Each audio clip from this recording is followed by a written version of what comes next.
Especiales que hubo presenta René, la pesadilla de llamarse como un narco. René Martínez Gutiérrez, bogotano de 47 años. Desde hace más de una década vive una verdadera pesadilla por cuenta de una malaventurada casualidad. El hombre resultó ser homónimo de uno de los criminales más buscados por las autoridades del Perú. Y al día de hoy, después de ser capturado en 3 ocasiones y demostrar su inocencia, sigue teniendo orden de captura internacional emitida por la Interpol de Perú, país que el señalado ni siquiera conoce. A René lo buscan en por lo menos 158 países por los delitos relacionados con el narcotráfico. Cubo conoció su historia a 4 días de ser liberado, luego de pasar 90 días en la cárcel La Picota. Les contamos la insólita historia. La primera vez que René supo que se llamaba igual que un peligroso narcotraficante peruano fue en el 2010. En esta época, el hombre se encontraba realizando trámites legales para construir su propia empresa, por lo que necesitaba expedir su pasado judicial.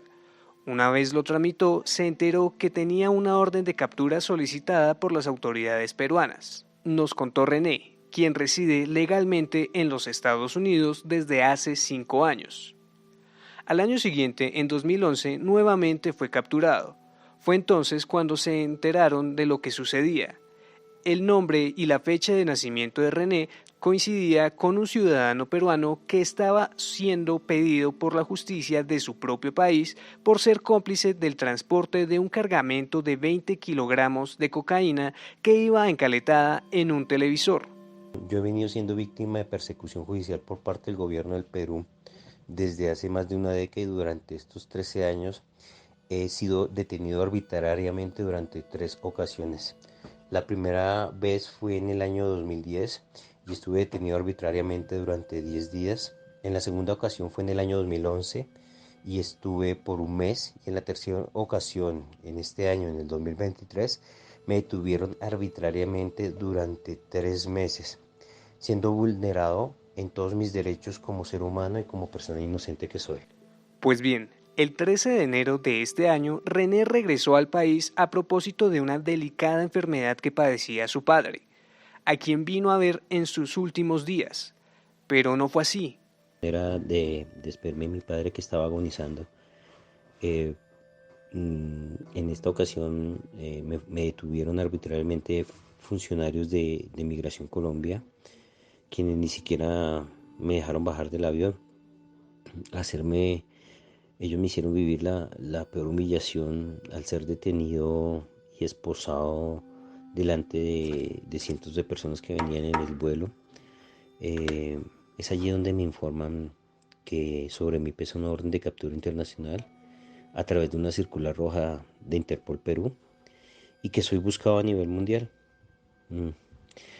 Soy nuevamente detenido pues por funcionarios del gobierno colombiano, y lo peor es que empezaron como a pasearme esposado por todo el aeropuerto, me subieron a una van y luego me llevaron a las oficinas de Interpol en la calle 26. La verdad me sentía desconcertado, me sentía indefenso, inseguro.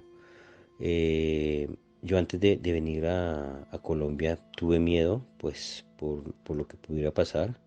Nos contó René con la frustración en la voz por no poder cumplir el propósito de su viaje. Su señor padre murió cuando él estaba preso.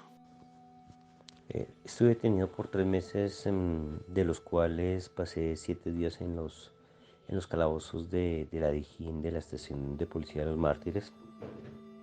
Allí tuve que experimentar el dolor más grande que uno puede vivir como un hijo. Después de que me capturan inicialmente, a los 5 días fallece mi padre. Mm, lo que tuve que vivir allí es muy fuerte para mí. Eh, no me dejaron despedirme de mi papá. Solicitamos una videollamada donde la autorización llega un día después de que fallece mi padre. Durante 3 meses estuvo detenido en la cárcel La Picota hasta que su caso llegó al despacho de Juan Carlos Cárdenas, abogado que integra el proyecto Inocencia de la Universidad Manuela Beltrán, cuya asesoría logró la libertad de René, quien salió de la cárcel el pasado 17 de abril. La defensa de René anunció que llevaría el caso hasta la Corte Internacional de Derechos Humanos para buscar bajo su tutela que los derechos fundamentales de la víctima sean garantizados y que se tomen medidas cautelares a su favor, tras demostrarse por tercera vez que no es la persona que la justicia del Perú solicita por narcotráfico. Todo esto me llevó a tener un miedo constante que a un experimento y que en muchas ocasiones eh, me sentí sin oportunidades y completamente abandonado. Durante este tiempo también tuve que vivir una condición médica con mi hijo menor.